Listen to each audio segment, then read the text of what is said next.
Yeah, so let's maybe I thought it might be good now that we know most of the timeline and dates, just to kind of run through those and kind of foreshadow a little bit about what's going to happen over the next, I guess the next, 2 weeks worth of time here, right? And I guess the first thing I was thinking of, because there were a couple conversations on this thing, is if that you're an rETH holder, right? You're one of the liquid staking token holders of Rocket Pool, there's really nothing for you to do, right? You just continue to hold your rETH or use your rETH in DeFi, and I guess just enjoy the upgrade to the Ethereum network and to Rocket Pool. But there's no action, right? Well, that's not entirely true. As an rETH holder, you're obligated to come to our Discord and celebrate with the rest of us. Oh yeah, I guess there's that, right? Yeah, be part of the community. Yeah, but that's about it. Yeah, but definitely, there shouldn't be any interactions that you need to do. Don't sign anything. There's no upgrade of the token. There's nothing new. It's the same token, same process. Just continue to hold it or use it. Yeah, exactly. Okay. But now, if we're a node operator or an ODAO member, there's a number of things coming up here that are in here, right? And I guess one of the first things that's happened this last week is the audits were released, right? And I guess they were released, and there's still one change that we're waiting for on the audit. Joe, can you help clarify that and tell us a little bit more about the audits? Yeah, so as everybody listening is probably aware, we've had audits from Sigma Prime and Consensus Diligence been going on since like the summer of last year. It's a long process. There's some back and forth between the team and the auditors to clarify anything and help like steer them if there's any ambiguity in the contracts or uncertainty or anything like that as to like what they're supposed to do in the intent there. So that was happening for quite a while, and then I want to say like a week ago or something like that, we finally released them. And it's not as simple as just like we hand them some stuff, they do some stuff, they give it back to us, and they're done. There's a couple different rounds of the back and forth, and I don't think the audit reports, like the timing that's listed on them, captures properly. So we didn't actually have something that we could deliver until like the middle of March, basically, so that people could actually see it because of those back and forth feedback rounds.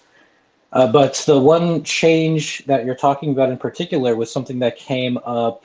I believe it was we assigned it like a medium priority in the quote unquote bug bounty system, even though it was kind of reported out of band because it wasn't there yet. That was done by, uh, it was Nashua and one other person, and I'm not sure if they've been like made public yet. But basically some of the community members came by and found an interesting, we'll call it a grief in the protocol that was related to the fact that users can deposit extra ether into a mini pool. They can like voluntarily just send ether to a mini pool, which brings its balance over that 8 ether limits. That's kind of our cutoff for when a mini pool is considered to have been exited by the chain or not.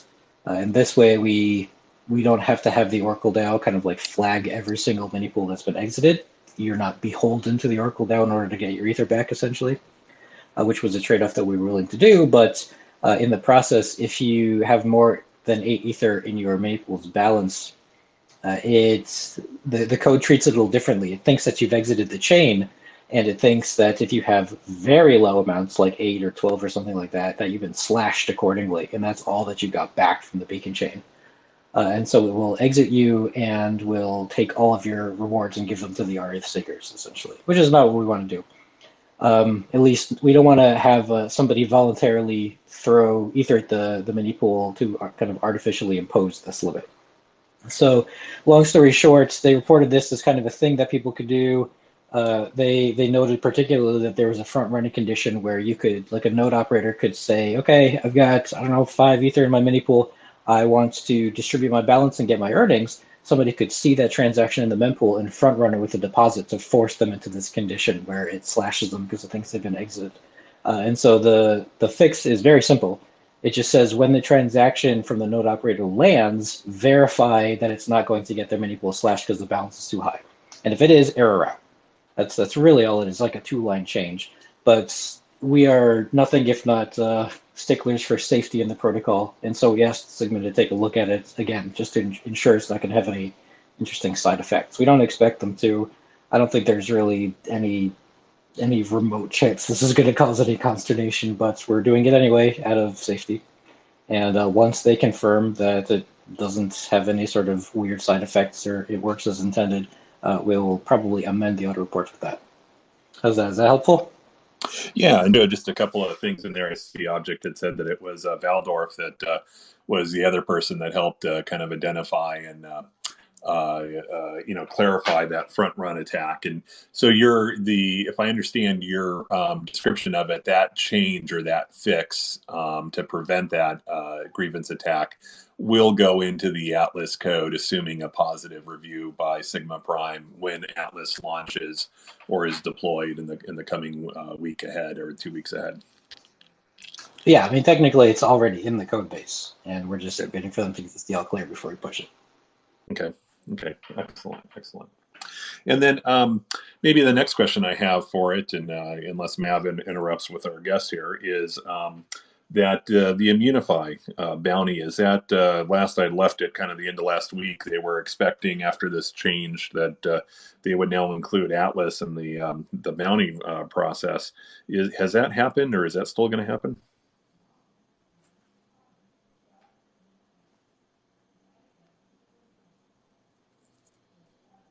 I think, Joe, you might be on mute here. Sorry. I know the plan was for that to happen this weekend. I'm not quite sure if we've got an update on that, but it shouldn't be too far away on it. There's Joe, I think. No? Yeah, I have to unlock my phone and unmute myself every time I want to talk. It's a process. Yeah, I think so. My understanding is now that the auto reports are out, audio issues again. Mav, we can at least I can hear Joe. Let me check training here. Yeah, I was going to say, can you guys not hear me? Yeah, no, I hear you, Joe, and Mav, I'm hearing you, but there's a little bit of delay in your conversation, Mav. But go ahead, Joe. Sure. So my understanding is now that the auto reports are out, the Immunify bug bounty should cover Atlas. I think that was mentioned in one of the announcements that lingers, wasn't it? If I'm wrong, then trading is going to correct me for immediately, but I'm pretty sure that that's the plan. Yeah, I know it was definitely the plan to include it. I just I haven't looked at the site yet to see if it's pointing to the new contracts or not. But because I know that's going to be one other layer of assurance, is just to know that our very talented community base would be able to submit any bug reports and claim the bounty based upon the new Atlas contract. Yeah, I haven't looked at the actual Immunify stuff either, so I don't know if it's pointing at the new contract. I think it should be. My understanding is it should be. I don't know if it actually is. Yeah, trading hasn't commented yet. I'm hoping somebody can post in training the definitive answer for that, but definitely something we can look into and get back with the community on. So, okay, so now let's continue forward in the timeline a little bit. These are things that happened in the past couple of days here. And so one of the things out is there's a new smart node stack, right? And so we need all node operators to be on version 1.9 or later. Joe, you want to give us the TLDR on the smart stack, and why is it important that node operators be on this version? I mean, I don't know if there's a TLDR. It's a big release. Have you seen the patch notes for that thing? They're massive. It's like probably the largest set of notes I've ever written for one of these. I'll try to summarize it. I mean, basically, what it boils down to is we have the Chapella hard fork coming up in just about a week now, and that's going to enable withdrawals from the beacon chain, both full withdrawals and partial withdrawals. The sort of contracts as they are today, the Redstone contracts, are not very well equipped to deal with withdrawals and being able to get your balance back from the beacon chain. So Atlas, which is the new hotness, that's the new the new contract upgrade that we've all been sort of waiting for and pushing towards, is a protocol upgrade for Rocket Pool that does support withdrawals, among lots of other things, like the ability to return a 16 ether bonded mini pool into an 8 ether bonded mini pool and then spin up a second one for free. The ability for solo stakers to migrate directly from solo staking to rocket pool mini pools without having to exit the beacon chain. Lots of fun stuff is in there. And SmartNode version 1.9 is the version that supports both Shapella, so withdrawals, and Atlas. It's got support for both kind of protocol upgrades in there. And that's why it's very important that node operators upgrade before, for Docker mode, it's April 12th, and then some change, because that's when the Shapella hard fork lands. We want to make sure that you're updated so that you have the latest client versions support that. And then for people that manage their own clients, so like hybrid and native mode users, it's a little bit later because presumably they've already upgraded those clients. They just need to run the actual smart node itself before the Atlas hard fork, which goes live on April 18th.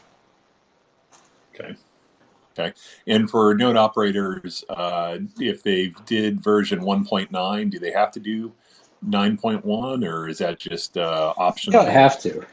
Okay. So for the most part, for every conventional, like regular old node operator out there, it's not that important. It's optional. It's got some bug fixes in there, like there was an issue with the snapshot voting commands to get like the DAO proposals and stuff, because the snapshot guys changed their API a little bit. That's fine. That's been fixed in 1.9.1, but it's not going to affect your validation or anything like that. It's mostly aimed at operators who were running into trouble upgrading from like a 1.7 release or a 1.6 or whatever, or people who wanted to install the stack for the first time and were running into trouble. So it's basically, this is the patches release unofficially, because this has just lots and lots of stuff that patches put together and requested in support based on sort of user feedback and experience and things like that. It also has a small Oracle DAO, we'll call it a fix. So essentially we ran into a fun bug where he started a round of tree gen, the rewards tree generation, to create sort of the Merkle tree for all the rewards. He started it, and in the time it took him to start and finish it, long story short, basically, Coinbase joined the Oracle DAO. And Coinbase got RPL rewards for Oracle DAO duties, even though they weren't supposed to, because he kicked this thing off before they joined and ended after. Or it ended after they joined, and that was surprising. He was like, I'm not sure why they got rewards when I kicked the tree off before they joined. And so there was this, it turns out there's like this narrow 15-minute window where someone could join the Oracle DAO and get rewards that they're not supposed to, which we don't think is going to happen in real life. This was just a freak of nature accident of tree gen, but we fixed it anyway and put it in there too. But yeah, so coming back to the original question, if you're a node operator, you really don't have to upgrade to this. Just has a couple of tiny bug fixes to make life easier if you're having trouble installing or configuring it. Okay, excellent. Thanks, Joe, for kind of going through that. And Mav's kind of in an interesting place. He can't hear you, but can't leave the call, otherwise it will go. So I've got to relay anything over to Mav or in the trading channel or over here. But let's continue on some of these updates, Joe, that you're sharing. And okay, so we know that node operators need to be on the updated smart stack, so they've got their clients that will catch the fork here. Now, what's going to happen in the fork here that comes up on, I guess it's April 12th, right? I'm guessing, is this the first time that we had both the execution and the consensus clients update at the same time? I was trying to remember back at the merge, but like, what should we expect? What's going to happen during this next fork? No, I mean, during the merge, the consensus and execution clients updated at the same time. They kind of had to in order for the merge to work properly.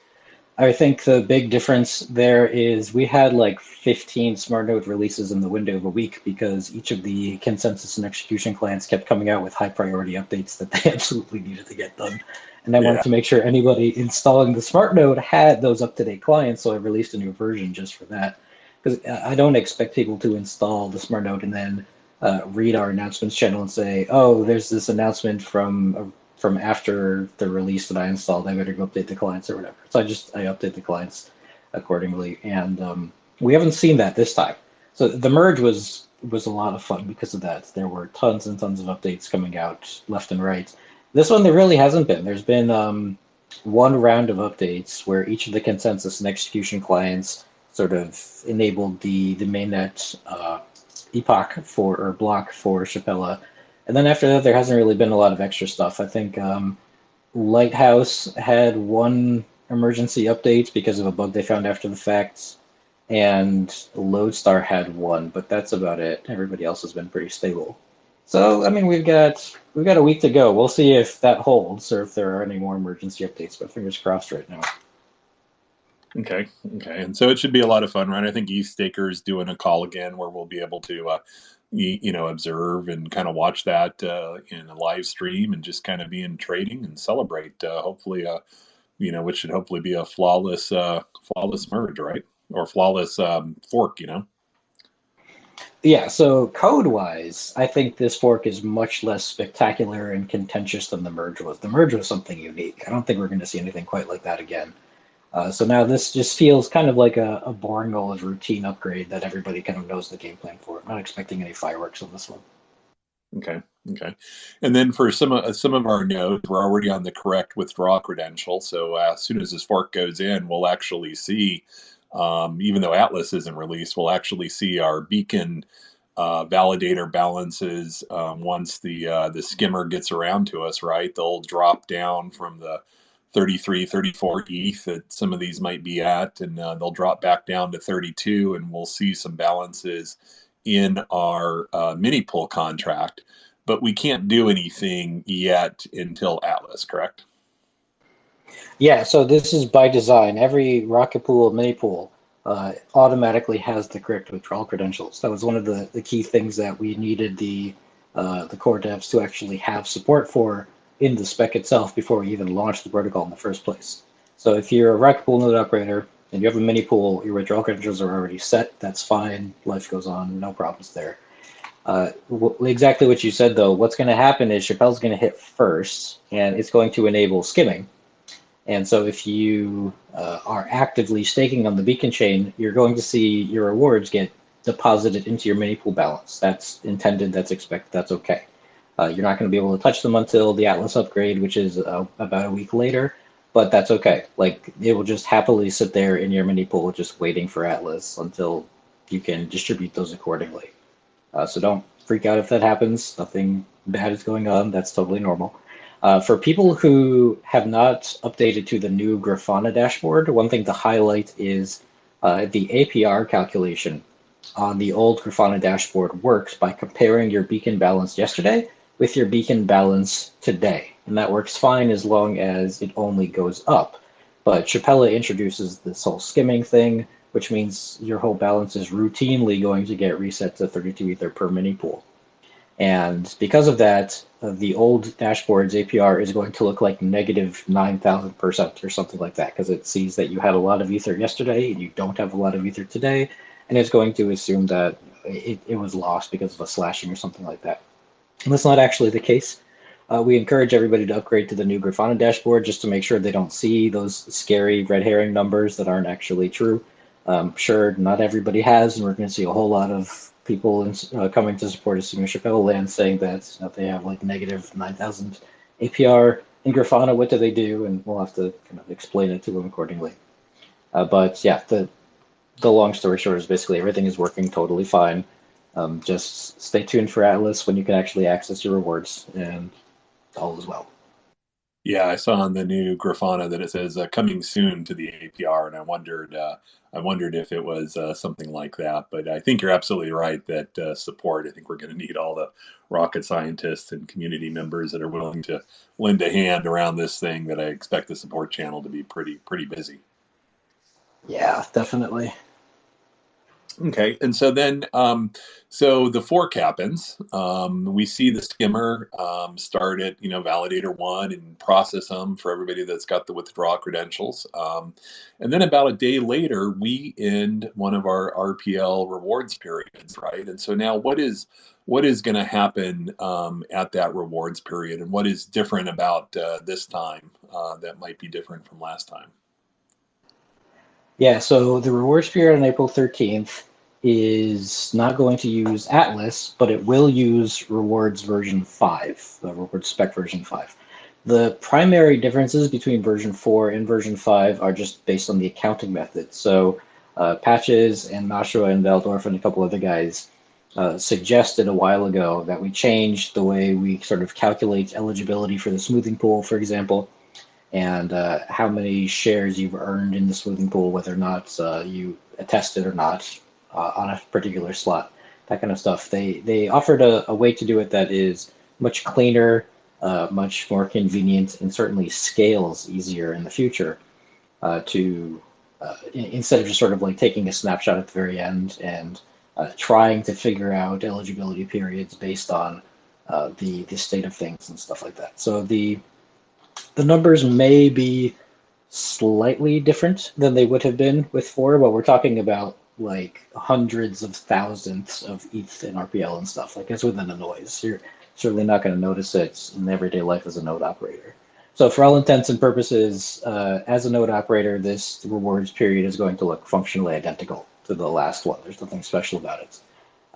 One thing that I will highlight is this uses the new snapshotting system that I put in place that takes sort of a snapshot of the entire protocol state all at once at the beginning and uses that instead of constantly hammering the execution client with queries. So I know last time it took about like 12 hours or something for the rewards period to actually go through because a lot of people were relying on like archive mode because the execution state actually got pruned. It went over that 30-minute window before they finished pulling all of that information to generate the trade.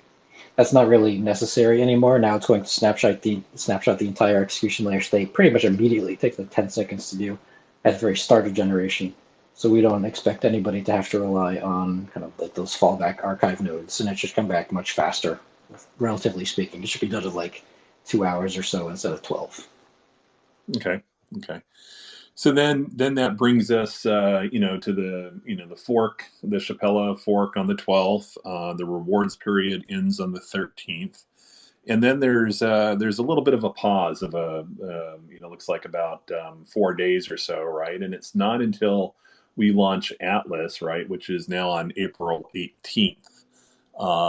And so tell me a little bit more about kind of why the timing and why launch Atlas on the 18th.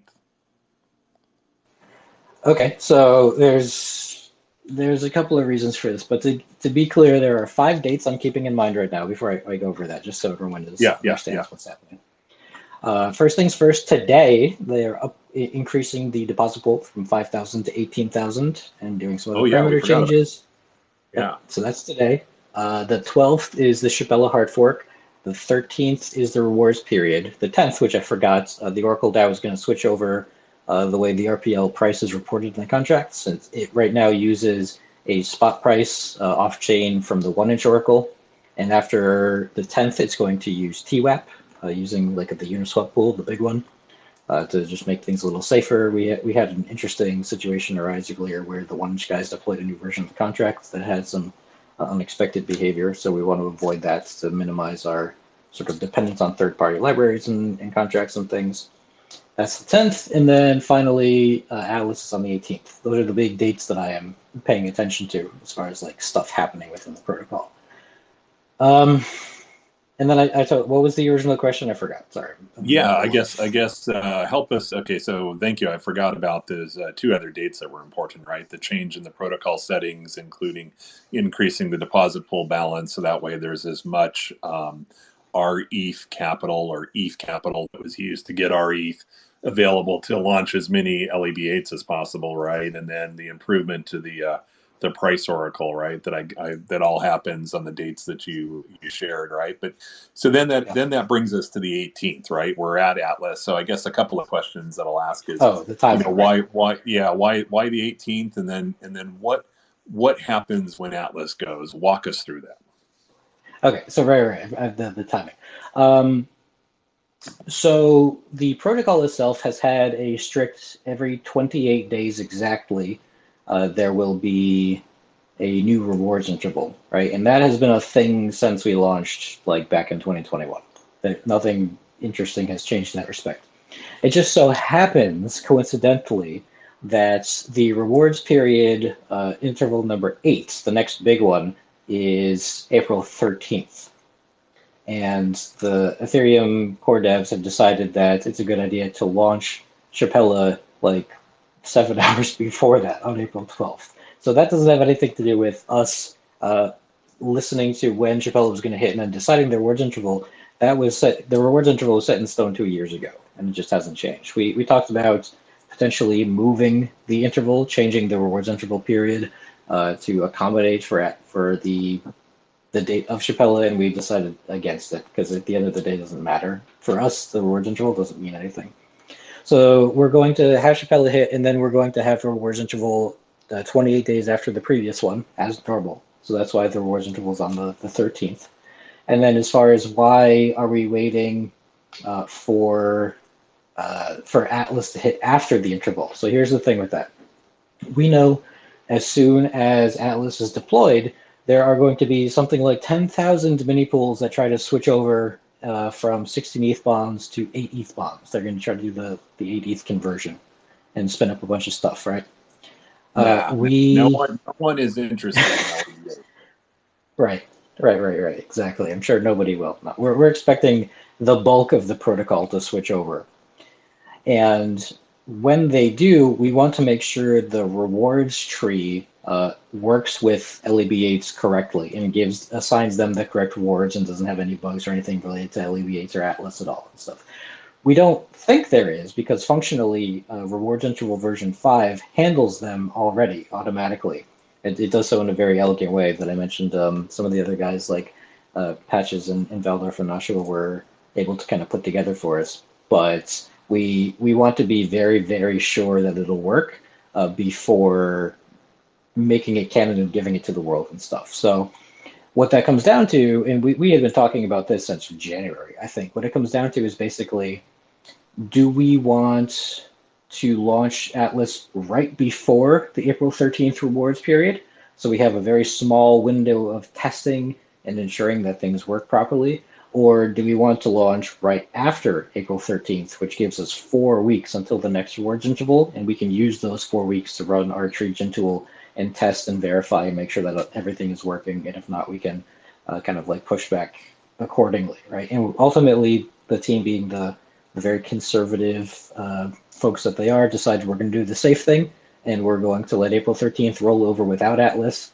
Then we'll launch it right after that, and then we will spend the next couple of weeks testing version 5 to make sure it's compatible with Atlas and the rewards will work properly, and all is well, that kind of stuff. So that's why the delay after the 13th. Now, specifically, why the 18th instead of like the 14th or whatever? That comes down to the fact that, number one, we want to see a round of skimming go through, and it takes about 5 days for everybody on the beacon chain to get skimmed, which helps out with that, to make sure that the rewards are in a good place before we turn on bond reduction and stuff like that. Number two, the 14th is a Friday, and the team doesn't work on weekends. That's definitely... That is a non-zero amount of factor that went into it for sure, the weekend sort of thing.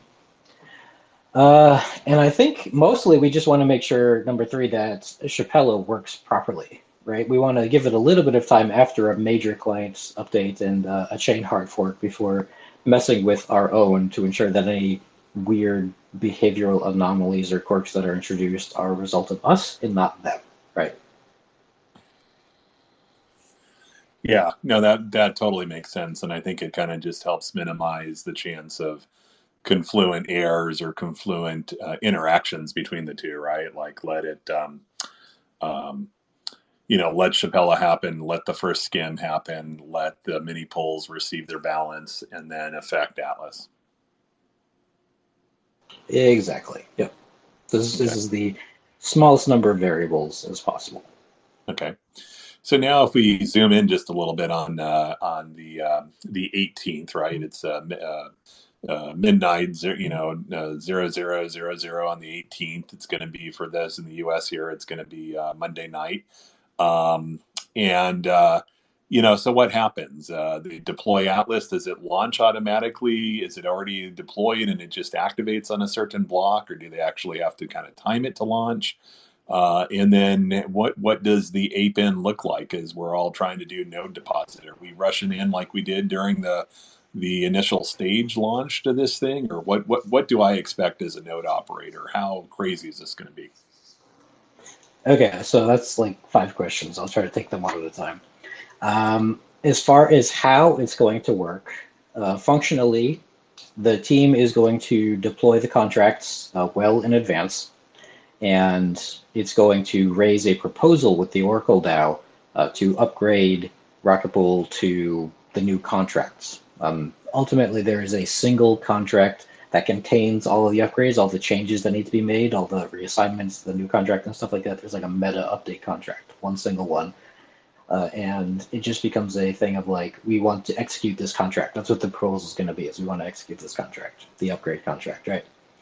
The Oracle DAO has 7 days before they can vote on that guy. So we're going to deploy the things to the network. We're going to raise the proposal.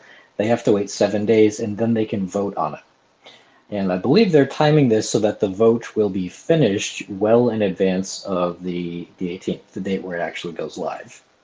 Because once they vote yay on it and quorum is reached, then it doesn't actually like change anything. It just enables permission to change something, so to speak. So when that's done and permission is enabled, ultimately what it comes down to is on the 18th at midnight UTC, Kane has to push Contra or Kane or Langers or Dave or whoever. One of them has to push a thing from the Guardian address that just says, okay, we have permission to execute this contract to do the upgrades, so let's do it. So they push that, and suddenly everything happens all at once. It's all kind of atomic. And then the smart node picks up on the fact that the contracts have changed and there's a new version. And it, in the ASCII art for the node, it shows this little like rocket of Atlas as launched, shows our logo and that kind of stuff. And from then on, you can start doing the Atlas stuff. Okay, and even then, as soon as the Guardian activates Atlas, it's live. There's not that it's live and waiting for a block like a fork is. It's actually live once they deploy that transaction. Yeah, it's not like a client like an execution or consensus fork in the sense of they have a very specific block programmed well in advance, and they're going to change their behavior at that block. It doesn't work that way. It's basically beholden to whenever the upgrade transaction gets executed. And then as soon as it does, the smart node will pick up on it and work accordingly. But it doesn't know when it's going to happen. Like if something gets delayed by whatever reason, like Kane gets a stomach bug, then it may be a couple hours later or something like that. And the smart node worked fine. The smart node doesn't care when it happens. It just keys on the fact that it did. Okay. And then once it's active and up there, is it fully operational, right? I mean, are we expecting node operators to go through the process of what the steps are, updating their mini pool contracts and doing whatever they want, exiting, forming new LEB8s, converting solos? Is it a free for all? My understanding is it's a free-for-all. As soon as Atlas is enabled and the upgrades have taken place, all the features are unlocked and everybody can do everything. And it just becomes a madhouse of people trying to be the first LEB8 or whatever and get the first migration in place. I am very cognizant of the fact that in the first 12 hours, the Watchtower is going to have to do bond reduction checking for several thousand mini pools all at the same time.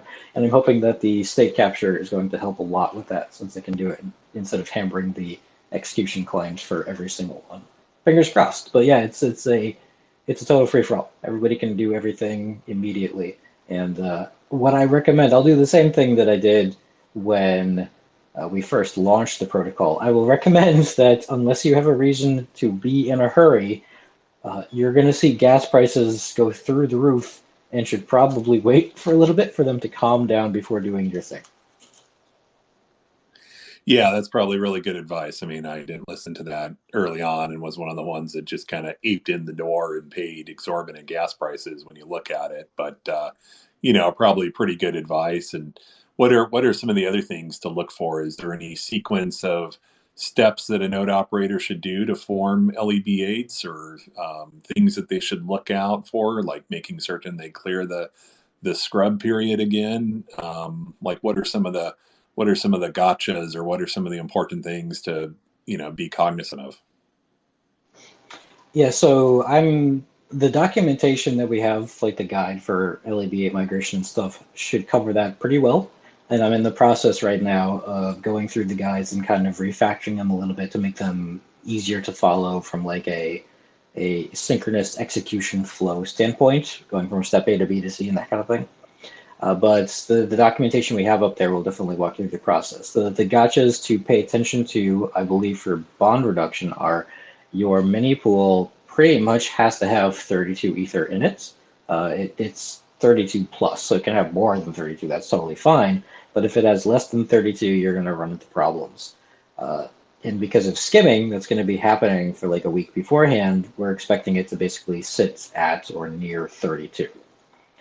If you try to do a bond reduction on a mini pool that's been offline for a really long time and you've got like 31.98 Ether in there or something like that, that's not going to work. It won't let you do that. And even if you bypass the smart node and invoke the contracts manually, they'll still end up scrubbing you because your balance is too low. So before you start a bond reduction, make sure your mini pool is at 32 Ether or higher is the only thing you have to really pay attention to. After that, you do it, and then you just kind of tunnel vision the node logs for a little bit. It takes about 12 hours to pass that scrub period. And once you're done, then your bond reduction is approved, and off you go.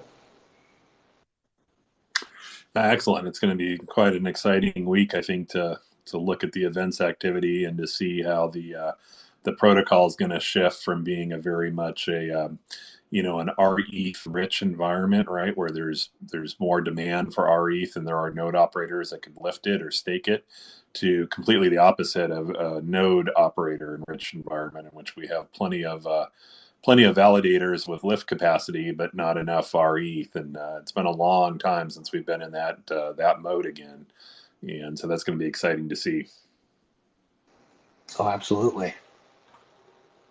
Yeah, we'll still have I guess the days of the node operator queue and everybody kind of asking where they are in the queue and why isn't it moving, and can the devs do anything to get more rETH in there? It's gonna be quite a lot of fun here. Yeah, I haven't had to answer that question in a long time. You remember that chart we used to have? Invis made a thing in the bot that shows you like a chart of where you are on the commission queue ratio or whatever, and it went from like 5% to 20%. Or we may have to bring something like that back just for the queue to show where they live. Yeah, it's going to be totally different here. But I think your advice about just thinking it through, don't get too excited, watch gas prices. Ultimately, right, your profit and return as a node operator is based upon what you earn minus what it costs, and it is going to be a little fun to race in for the first one, but after that, just it does seem putting a little bit of just thought in there, right? There's always going to be demand for rETH. It will be, and after some amount of time, I don't know how long, we'll get back to the rETH rich environment again, and we'll be out of node operators until LEB4s come around. So, time it right, have a plan, and just pay attention as you go forward. What else anything else, Joe, from your point that you feel should be good? I know Mav wants to cover a few things that are coming up in kind of the week ahead in terms of events and a couple of IMC and GMC things, but anything on your end that we haven't covered that you feel is important for node operators or the community to know? I was going to mention the GMC stuff, but if Mav's covering that, then I don't want to steal his thunder, so I'll let him do it. So right now, the most important thing you can do is update to 1.9, and if you're on hybrid or native mode, make sure you update your clients accordingly as well to the Shapella compatible versions. After that, as soon as you're updated, then you don't have to really do much. Just hurry up and wait, basically. That's basically where I am right now, is I'm in hurry up and wait mode. Okay, well, let me see if Mav is still on, because he can't hear Joe. Mav, are you still with us? I am still here, Ken. Been listening to you talk to yourself. At least that's what it sounds like from me. I'll keep an eye out for Joe's microphone. If I see him unmute, then I guess he's talking, and hopefully we can coordinate that way. Yeah, hopefully there's a good transition here. I'm hoping. I think everybody else in trading is hearing both sides of the conversation, so I think the recording would be good. But you had a couple of things to kind of look forward to. What Joe did that you couldn't hear is just walk us through the events that he foreshadows up to kind of the fork, the new rewards tree, and then finally Atlas, and some of the settings and experiences node operators will kind of go through in a little bit of foreshadowing. But we also know that we've got a lot of upcoming calls and live stream events. You want to talk a little bit about those coming up? Yeah, for sure. I will just add first, I don't think I mentioned it in trading. I mentioned it to the guys in one of our team chats, but excuse me, I sat in on a Twitter space with another large staking protocol, shall we say, and they had the same audio glitch, and the host didn't realize and kept talking over the speaker for honestly at least 5 minutes. So good that we caught it in time, because otherwise it could have got a bit confusing. Okay, so events coming up. I say it every time, but the Discord events list is the best source of truth. I've been caught out a little bit on my end with daylight savings, moving them all like an hour earlier, even earlier into the morning. But we do have right now, let's see, 1, 2, 3, 4, 5, 7 upcoming calls. It may go out to 8 or 9 yet, to the point where we could have one every day. And they are all separate times, different times, of course. So keep an eye out for that. And maybe I'll just go through them in chronological order. So on Friday, so in just under 48 hours, Joe and I are going to be hosted by ETH Staker. So if you've just listened to this call, if you heard the last Atlas AMA that we did in Discord, if you're participating in trading, there may not be a whole lot of news for you on this ETH Staker call, but it's a good opportunity for mostly Joe to explain what Atlas is to the guys over at ETH Staker, even though I'm sure most of them by this point are very well informed already. We're going to jump on what I haven't checked this with him, but I presume it's a YouTube live stream. So considering it is 4 a.m. on Good Friday for me, I'll have to set my alarm a little bit early so I look halfway presentable with the camera on. And then the next call that we have the one thing, Mav, on that I think is probably a great opportune time is to talk about the solo conversion, right? Because I would think there'd be a lot of people in the ETHStaker community that do have solo nodes that would be interested, and I find that at least in the Rocket pool, many people already have mini pools, so they're more interested in LEV conversions than solo conversions. But yeah, that seems like a great call coming up. Yep, absolutely. It is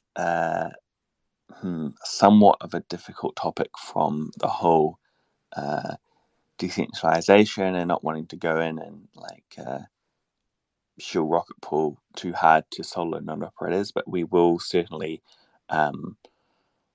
make sure that we at least let people know that this option is available.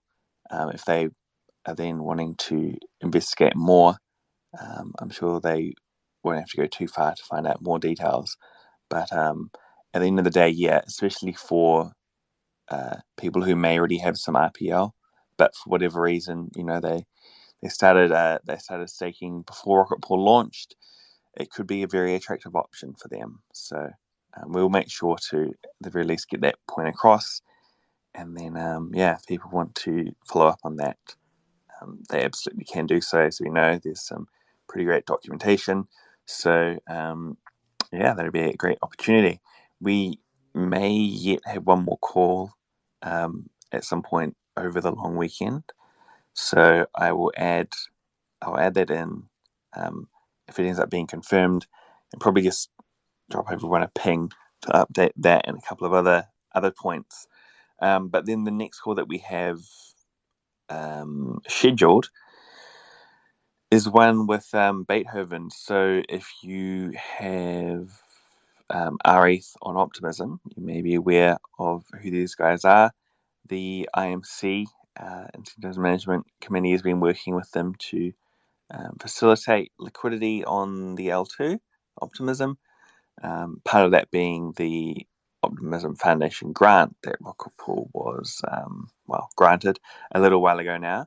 So this is part of a new kind of Twitter Space podcasting that they have going. They're going to chat to us, and then I presume some other protocols as well at various times. So yeah, it'll be probably an introductory level call. It'll be Langer's an unusual time for us to do calls. I think it's not going to work very well for the US for this one, but it should be like morning in Europe, so maybe you can take advantage of that. Are we going to say something there, Ken? No, but I do listen. As long as they're recorded, it's always great to listen to them on the replay on the podcast or the feed. So even if it's at a bad time for us in the States, I think many of us will continue to listen to them. Yep, for sure. And then we have the next call, which will be just over a week from today. That is our bi-weekly week. So that will be the last bi-weekly before Atlas. And actually for this call that we have right now, this is our last early-ish call with you, Ken, before Atlas, I believe. So there really is not much time to go. But this other call I'm talking about next week, we'll get Langers on for the bi-weekly, Jasper hosting, and we've got a guest from Sommelier, who are a DeFi protocol, and they're planning to integrate rETH, and they're kind of timing that around Atlas. So hopefully an opportunity to drive a little bit of rETH demand, which, as we know, we'll need. And then the next event is not really, well, it's not one of our events, but it's one that we're pointing people to. And just like the merge, ETHStaker have a live stream for the Chapala mainnet fork. So we're encouraging people to jump over there, join that call, and of course at the same time post and trading. But that will kind of be the, official Rocket Pool fork live stream that we're encouraging people to join. The YouTube is the YouTube live stream page is already up now, so you can bookmark that, save that, and at least this time around, I guess we have a more precise idea of what time the fork block will be. Yeah. It'd be real interesting this year with that very specific time and place for it, right? But if you've never been to one of these things, it is incredibly a lot of fun to watch it on YouTube and then participate in just a very fast thread and trading, right? It's actually quite a bit of a party atmosphere. Yeah, looking forward to it. And then the following day, which will at that point be kind of 4 solid days of calls and streams, we have a final Atlas AMA. So this will also be probably a little bit repetitive to people who have been on these various calls, and especially the last AMA. But since then, we do have a bit more certainty now around dates and other things. So there may be different questions that people have. There may be an interest in some more like strategizing around Atlas. What is the quote unquote best practice, or what people are predicting around some of the metrics or considerations that you might have when it comes to like decision making? Do you launch mini pools before? When do you migrate across? So you can join that call, which hopefully should be a fairly decent time for most people, except for the guys in Australia. It's like 7 a.m. for them, so not too bad. But yeah, hopefully not too late in Europe. We can catch everyone. It'll obviously be recorded. And at that point, we'll just be a few days out from the launch of Atlas itself. So just like we did for Redstone, we'll be hosting, well, actually, start again. We may get some help from the ETHStaker guys on this one, but otherwise we will host it ourselves. Either way, it'll be a stream on YouTube, and that is the launch party for Atlas itself, going live on mainnet when we push the button and celebrate. So definitely join that call as well. Be a little bit of a party atmosphere there too, I think. And then looking further ahead, so couple of weeks from this call, we have Lodestar on. So was trying to get them on a little bit earlier, but as you may realize from the amount of calls and streams we have planned out, it is pretty busy between now and then. So we're getting Lodestar on to talk about the incentive program that they have on. They chipped in 20k, ETH Staker put in 5k, and it's an opportunity for node operators to potentially win a part of that fund by utilizing Lodestar. I believe this is the first client team that we've actually had on as a guest. So maybe after that we can do the rounds and get everyone else on. But that'll also be a call worth joining.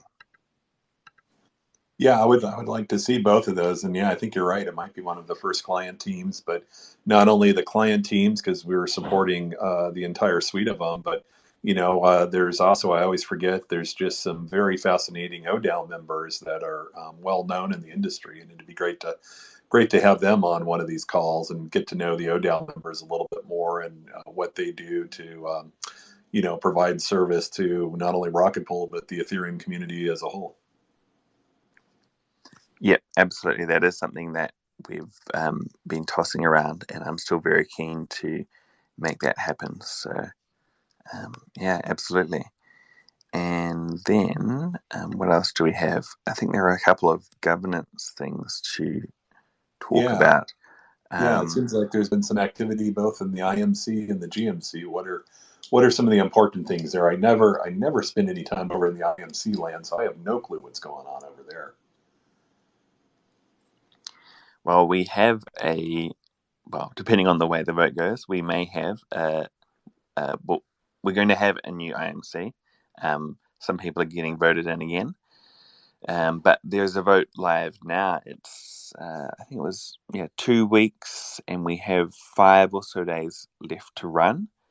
We have met quorum. We're about 12 or 13% over right now, so at least that is good. But that doesn't mean that you shouldn't vote if you haven't yet, because you can have your say and help to shape the IMC. We need to select 9 members for the committee, and there's a couple of RPIPs reference if people want to read up on that. The selection method is RPIP 10, and then the IMC itself is RPIP 11. Important to note that this is weighted voting, so this is not a select your preferred option. So make sure you understand how that works when it comes to distributing your vote. And then for the other of the 2 PDAO subcommittees, the GMC, it's another exciting one. So we have round 2 open now. So that is for people to submit applications for grants and bounties and retrospective awards as well. So the deadline for this is about 10 days out. So there's a little bit of time. If you were looking to submit something, there is a format to follow. So it's not necessarily as simple as just popping in a brief paragraph. There are some questions that you'll need to answer. So if you're considering it, probably not something that should be left to the 11th hour, but there is a decent amount of time between now and when it closes. And as a reminder, these don't crop up all the time, so missing out on this one might be a wait of a few months. So we definitely encourage people, if they've been keeping an eye out for the GMC, to jump onto that. Yeah, in fact, I think both of those things are just so critical to the road ahead for Rocket Pool, because on the IMC side, right, we know with the launch of Atlas and LEB8s that we're going to be very node operator rich, meaning we're going to have much more staking capacity with the node operators we have now that convert, or any new node operators that we attract in either solo conversion or the lower bonding requirements, the lower collateral requirements. We'll have more people that can afford to be node operators, right? And so we're going to have just a tremendous capability for our ETH to produce or mint and print rETH, right? And so the incentive management committee is really going to have their work cut out for them to create the incentives to help, incentivize the demand for that, because it's going to be a 3x, so double and then double again, or double the amount we have and then do it one more time. So it's going to be a tremendous runway that we're going to have to consume. So definitely go and vote on that. And for all these things, we're going to need tools and services and support. And so if you have an ideal for a grant for yourself, or if you just have, hey, this is what we really need, somebody should create a bounty so somebody builds it.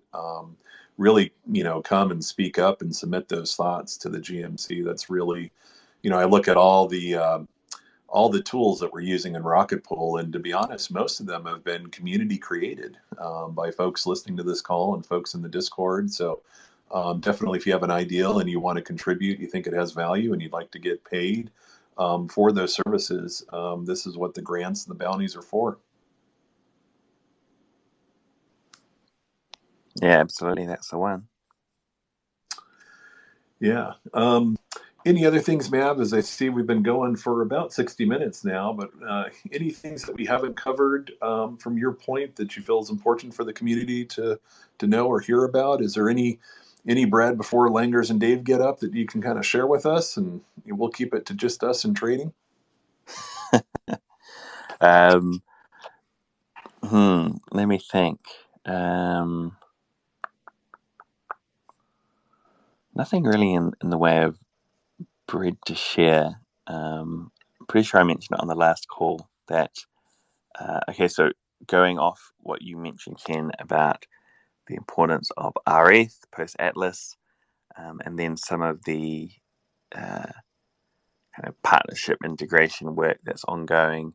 There are a couple of other things kind of bubbling away behind the scenes that we're looking forward to kind of announcing either around Atlas or shortly thereafter, that should help to drive a little bit more demand for rETH. Nothing major, but just an important reminder, right, that while we do get a little bit of advance notice of some protocols who are wanting to, jump on Twitter Spaces and chat and explain how they're integrating rETH, at the same time, there are other things that are in the works behind the scenes. And we're looking forward to announcing them as well. So that is something that's continually happening. Again, nothing major, and but at the same time, I think important to remind people that we're certainly aware of this potential shift in the balance of the protocol to being node operator heavy. So we're doing what we can to make sure we're ready for that, and to help to get as many mini pools launched as quickly as possible. Hopefully we can get that queue down. But otherwise, I think that's it from me. There will be obviously heaps more opportunities to chat with, if not me, Langers and the rest of the team over the coming days. So please make use of that. And looking forward to chatting with everyone on the next call in the not too distant future. I can't remember the last time that we had a call that was under 90 minutes, but I assume that Joe managed to get through a lot of great information about Atlas, and I'll have a listen back on the recording as I get it uploaded to YouTube later today.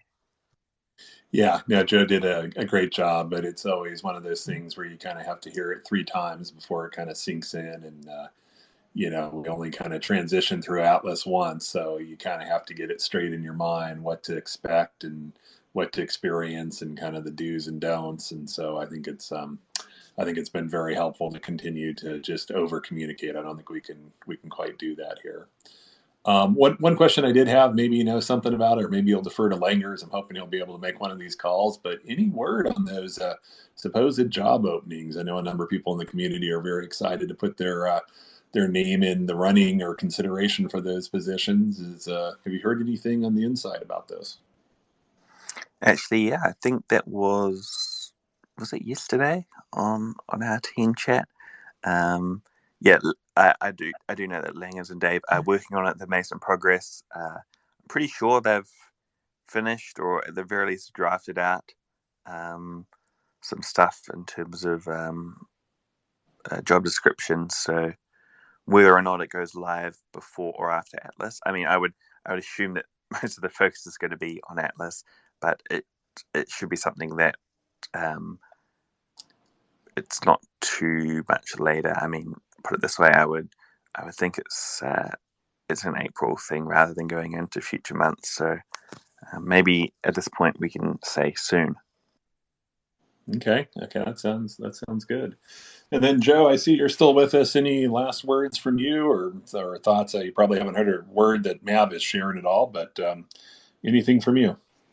No, I can hear Mav. I've been listening to the entire thing. Oh, good. For whatever reason, rugged about Elon is right. Let's see. So I believe at this point I am breadless. I think I've given you guys everything that I know as far as announcements and partnerships and upcoming dates and exciting things and stuff like that. So I don't think I have anything interesting to report.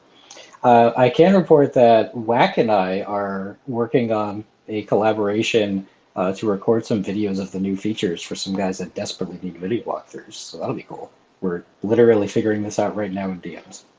Oh, perfect. That is going to be exciting because it is amazing how much of how many people have asked for kind of video tutorials, right? I know that's one of the more difficult things to always keep fresh, but it does help in the education process quite a bit there.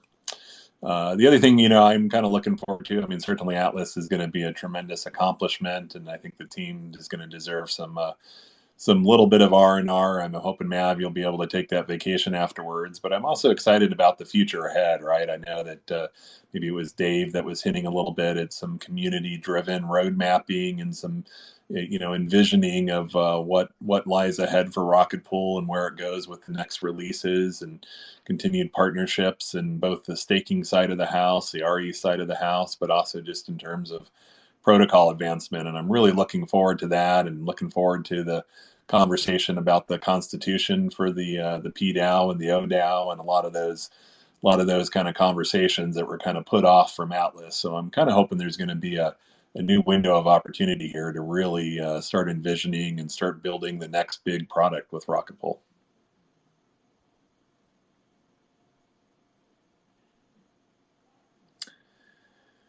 Well, we've kind of reached the end of the hour here. Mav and Joe, you probably can't hear each other, but it's always been a pleasure to have you both on. Thank you very much for joining. And I, for one, am looking forward to not only all the releases that are coming up, but all the community calls and interaction and engagement here with both with you and the Rocket Pool community in the week ahead.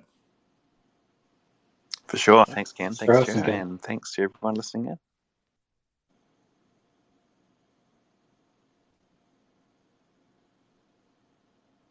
All right. Both have a great day. Cheers, guys.